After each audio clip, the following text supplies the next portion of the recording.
Olá, sejam bem-vindos novamente ao curso Traduzindo a Filosofia. Em primeiro lugar, eu queria pedir desculpa, eu fiquei 2 semanas sem conseguir gravar por correria de trabalho, meus filhos doentes e tal, enfim. E agora vamos retomar as nossas aulas.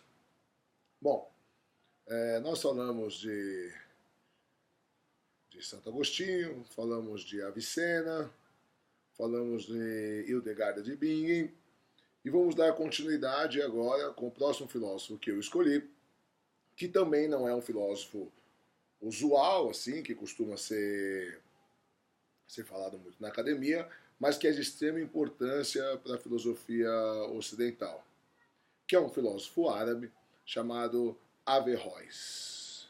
Lógico que Averroes é uma adaptação latina do nome em árabe, que eu não vou me atrever a tentar falar, mas é conhecido por Averroes. Bom, Averroes, ele nasceu no ano 1126, ou seja, pouco depois de Hildegard de Bingen, e ele vai morrer no ano 1198, ou seja, ele morre com 72 anos, teve uma vida longa e produtiva.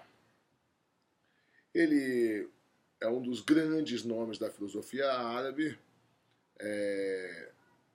tal qual Avicena, talvez considerado por alguns, não, eu particularmente não acho, mas por alguns é considerado inclusive maior que Avicena, e ele é conhecido como o comentador. O comentador de quem? Das obras de Aristóteles. Enquanto Avicena ele tenta fazer uma intersecção entre o neoplatonismo e o aristotelismo, Averroes ele vai ser bem pragmático com relação à filosofia de Aristóteles. Bom, ele nasce então em Córdoba, em 1126, e aí você vai falar para mim assim, peraí, mas como que ele nasce em Córdoba, na Espanha, se ele era árabe? Bom, os árabes, os muçulmanos, eles dominaram a Espanha do ano 711, era comum, até 1492.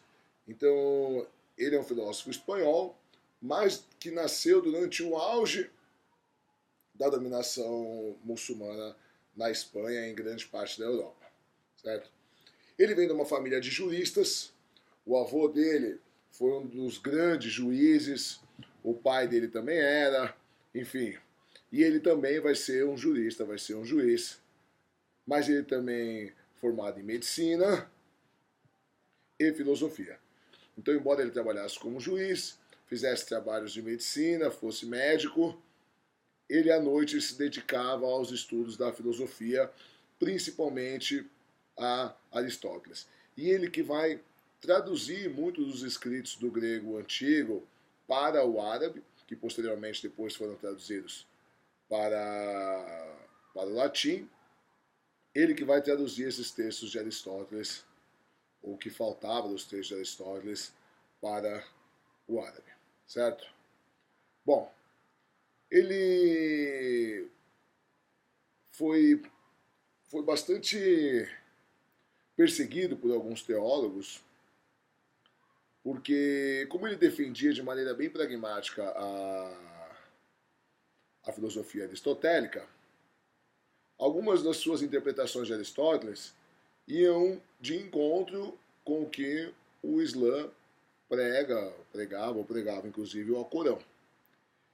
Então, uma dessas grandes questões que iria de encontro com o Alcorão é que ele concordava com Aristóteles de que Deus e o universo sempre coexistiram.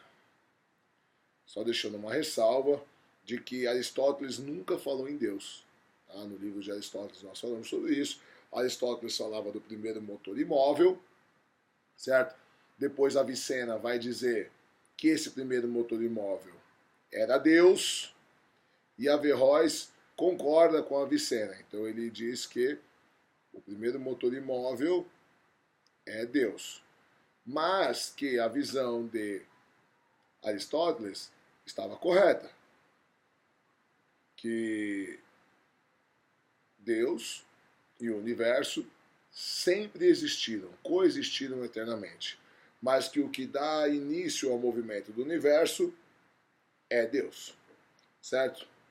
Bom, o que mais ele vai dizer? Ele vai dizer que existe uma inteligência, comunidade impessoal, fora dos seres. O que isso quer dizer? Quer dizer que o homem, ele elabora a sua inteligência como parte de uma inteligência coletiva, certo? Essa inteligência coletiva da humanidade, ela é uma entidade impessoal que independe do indivíduo. Porque o indivíduo falece, o indivíduo morre, mas a inteligência permanece, certo? A gente já vai voltar nisso, já vamos explicar melhor. E ele vai dizer o quê? Ele ainda vai dizer que existem várias maneiras de se interpretar as coisas. Então ele vai dizer que existe a maneira religiosa, né? Então, para a grande maioria das pessoas, o Corão deve ser levado ao pé da letra, porque a grande maioria das pessoas não tem capacidade para poder usufruir do intelecto mais elaborado, certo? Ele vai dizer que existe o conhecimento místico, que são para os teólogos.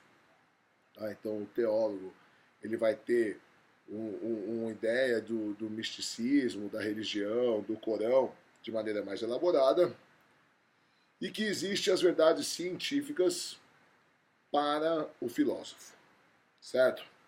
Mas então, quais dessas três são, ou qual é a verdadeira? Bom, na verdade, para ele todas são verdadeiras, mas que elas são categorizadas, né? Então, a verdade mais básica é a verdade do povo, que tem que interpretar o Corão de forma literal.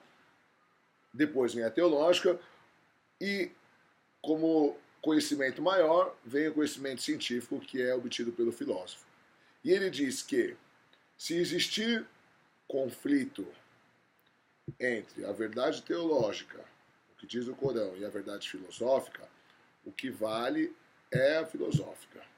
Então, quando existir conflito, o Corão deve ser interpretado de maneira alegórica e deve ser explicado pela razão segundo a luz da filosofia. Certo? Então vamos lá, de novo. Vamos com calma. Ele diz assim, que o povo deve interpretar o Corão de maneira literal. Obedece o que está lá, está escrito preto no branco, certo? O teólogo ele tem uma capacidade, os líderes espirituais, de poder ver o misticismo maior em cima dos escritos sagrados, que no caso dos árabes é o Corão e não é a Bíblia. Mas que, quando existe uma divergência entre o misticismo teológico do Corão, o que está escrito no Corão, e uma verdade filosófica ou algum conceito filosófico, o que vale de verdade é o conceito filosófico, porque o Corão, então, tem que ser interpretado de maneira alegórica, certo? E aí ele vai ser explicado, essa alegoria, de acordo com a luz da racionalidade da filosofia, certo? Então, por isso que ele é considerado o pai de duas verdades. A verdade mística e a verdade filosófica científica, certo? E por causa disso, ele vai ser perseguido e seus seguidores vão ser perseguidos depois, certo? Mas isso a gente não vamos entrar nesse mérito agora, certo? O que mais que ele diz? Bom, ele diz, então, que uma proposição pode ser teologicamente falsa e filosoficamente verdadeira, ou vice-versa. Né? Então, embora seja o mesmo texto, ela pode ser teologicamente falsa, mas filosoficamente verdadeira, ou vice-versa. Tá? Então, ele diz que existem duas maneiras de interpretar o Corão, de maneira filosófica e de maneira teológica, certo? Bom, o que mais? Ele vai dizer que a filosofia busca a verdade através da razão, certo? E a razão filosófica deve ser protegida e amparada pela religião. Porque se tanto a filosofia como a religião buscam a verdade, não pode haver discordância entre elas. E aí parece um paradoxo que eu acabei de falar, mas não é. Então ele diz, se tanto a verdade, a filosofia como a religião buscam a verdade, não pode haver um paradoxo entre elas. Quando houver diferença entre elas, quando tiver alguma divergência, o texto religioso deve ser interpretado se utilizando dos instrumentos racionais da filosofia. Porque na razão que se encontra a única verdade. Certo? Então, na verdade, estou explicando o que eu já falei. Então, a razão é que é detentora da única verdade. Então, se der alguma divergência entre a filosofia e a teologia, ela deve ser explicada à luz da razão. Certo? Porque essa diferença entre teologia e filosofia vai ser uma diferença de interpretação. Certo? Então tá ok. O que mais que ele diz? Ele divide a inteligência e o entendimento humano em duas partes. Isso é bem legal. O intelecto potencial e o intelecto possível ou ativo. O que é isso? Vamos ver já. Bom, o intelecto potencial é uma inteligência que cada ser humano tem, certo? Cada indivíduo. E ela é potencial porque ela pode ou não se desenvolver, certo? Então, por exemplo, nós podemos ou não ver as cores do objeto, dependendo se tiver luz ou não. Então, se você entra num quarto que a luz está de noite, num quarto que a luz está apagada, os objetos têm cores, mas você não consegue ver as cores, certo? Então, a cor, ela tem ali, existe potencialmente, porque ela existe, mas ela não está conseguindo ser observada. Então, o intelecto potencial, a inteligência humana, ela é potencial por quê? Porque ela pode ou não ser desenvolvida. E, na verdade, essa inteligência individual de cada um potencial, ela é desenvolvida por algumas poucas pessoas, certo? O que mais? A luz que vai possibilitar, então, o intelecto potencial de desenvolver suas capacidades é o intelecto possível. E o que é o intelecto possível? É uma emanação divina e nele se ligam todos os outros intelectos. Ou seja, você só desenvolverá o seu intelecto possível segundo o seu intelecto potencial, perdão, você só desenvolverá o seu intelecto potencial, sua inteligência potencial, pela inteligência possível. E o que é a inteligência possível? É a inteligência que emana de Deus. Certo? No caso de Averroes, de Alá. Tá? Então só é possível usufruirmos da nossa inteligência potencial se tivermos uma inteligência que foi desenvolvida à luz da inteligência possível, que é a inteligência de Deus. E ela que está ligada com todos os outros intelectos, certo?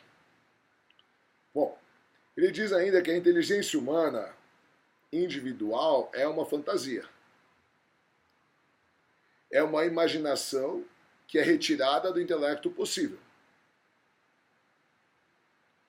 A alma, olha lá, ele diz que a alma reflete em partes e de forma deturpada a inteligência suprema do intelecto possível. Certo? Ou seja, nós somos uma emanação deturpada, nosso intelecto é uma emanação deturpada da inteligência suprema do intelecto possível, que é Deus. Certo? O que mais ele diz? Bom, Averroes diz ainda que o intelecto ativo ou possível é como o Sol, certo? Que através dos seus raios ilumina o intelecto humano potencial e que possibilita ver todas as coisas em suas exuberantes cores. Bom, que é o que eu acabei de explicar. Tudo só é possível segundo a emanação do intelecto supremo possível. Então, dessa forma, o conhecimento, a ciência, ela é eterna e não pode perder os seus componentes essenciais. Então, a ciência é como o sol, que ilumina todos os outros conhecimentos humanos. Então, o conhecimento humano, ou melhor, os indivíduos e suas criações, conhecimentos e filosofias, não podem morrer. Então, o indivíduo morre, mas a ciência em si não morre, porque é universal e está conectada a todos os humanos. Então, Averroes ele vai defender a ideia de que a inteligência ela existe como uma entidade individual, independente do humano, que nós podemos acrescentar alguma coisa a ela, certo? Por emanação da inteligência divina, mas que a partir do momento que nós criamos e nós acrescentamos algum conhecimento, ela passa a fazer parte da inteligência coletiva individual como uma entidade individual que independe do ser humano. Porque eu morro, você morre, os outros morrem, mas que ela permanece.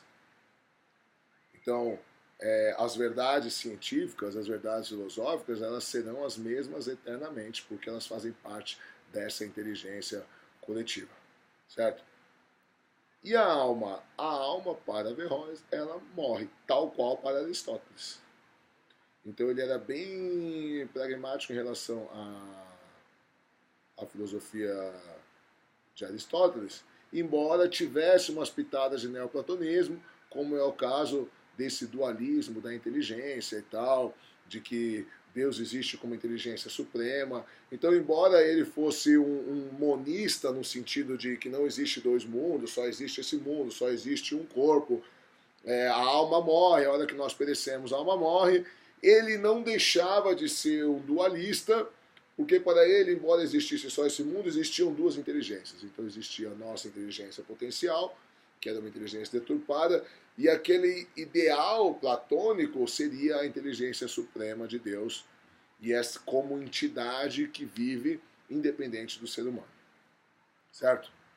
Bom, isso é o que eu tinha para falar das teorias filosóficas de Averroes. Então ele vai ter uma série de teorias médicas, ele vai ter uma série de conceitos jurídicos, né, porque ele vem de uma família extremamente tradicional, jurídica, mas como o foco do nosso curso não é esse, o que realmente me interessava deixar registrado das teorias filosóficas de Averroes é esse conceito da inteligência, esse conceito das duas verdades e de que ele realmente acreditava que a alma era mortal e que Deus e o universo sempre coexistiram, certo?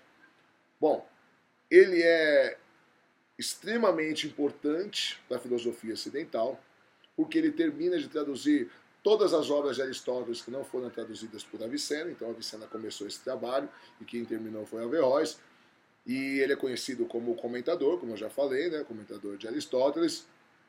Inclusive tem estátua dele